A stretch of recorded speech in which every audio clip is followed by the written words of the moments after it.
Hey guys, I wanted to share with you some really cool tips. I have a Food Network calendar that sits on my desk at work, and throughout the weeks I oftentimes share a tip or two with some of my coworkers. I'll be like, hey, guess what the calendar says this week? So I found 10 tips that kind of stuck out with me that I think are really cool. Some of them I've known but I think are cool to share, and then others are pretty neat. So let's see here. The first one is to put honey in the microwave, and I actually have done this a couple times this week. But if you have honey that's, okay, so I'll just read it to you.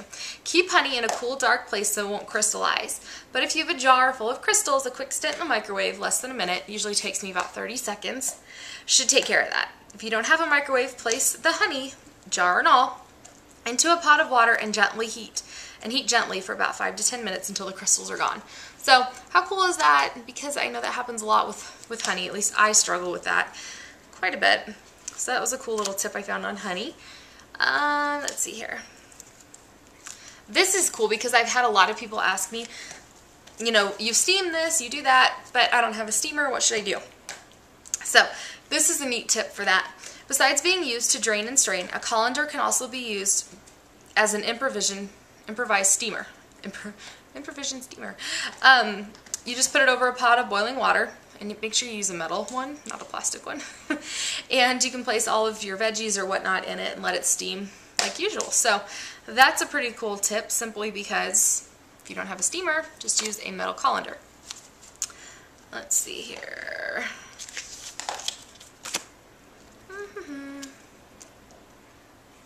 Okay, this is one that's really cool, and it's totally like a duh moment, but I had never thought of it before.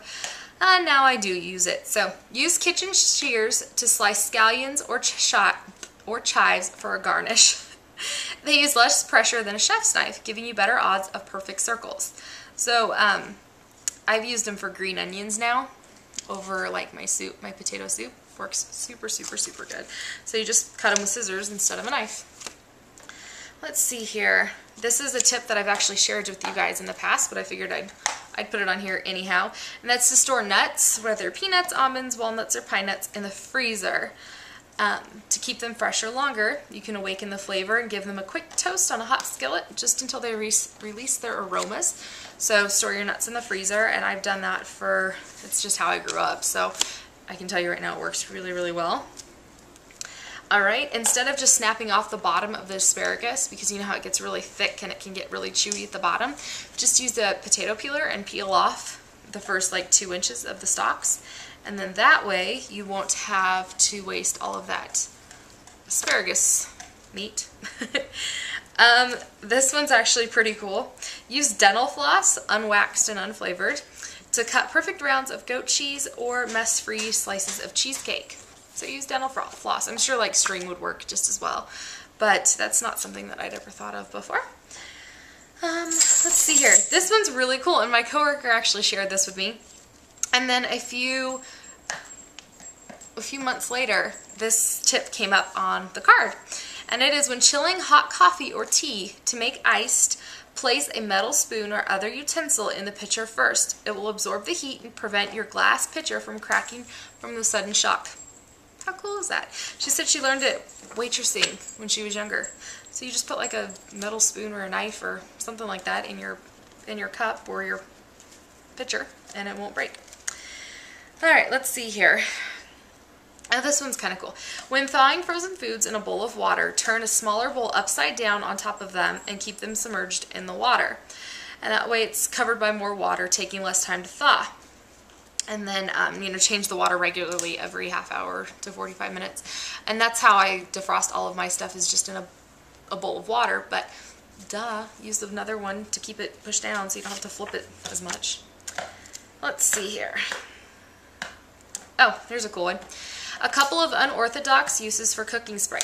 Lightly coat the inside of a plastic storage container with cooking spray before filling it with tomato sauce for stain-free storage. So if you don't want like tomato sauce or spaghetti sauce or whatever it may be to stain the inside of your Tupperware, spray it with your cooking spray, like Pam first.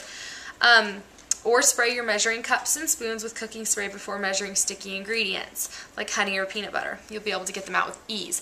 And I do that with peanut butter, and it does work quite well. Okay, finally, the last one to make number 10. When adding milk to acidic foods like tomato soup, first add a pinch of baking soda. It should fizz to neutralize the acid and prevent milk from curdling. Such a good idea. Although I don't know how it would change the flavor, but if it just neutralizes it, then it shouldn't change it much. I haven't tried that one, but I thought it was cool. So anyhow, those are 10 cool little cooking tips. If you guys have any cool tips to add below, or please add them below, and I'd love to read them. Thank you so much. Bye.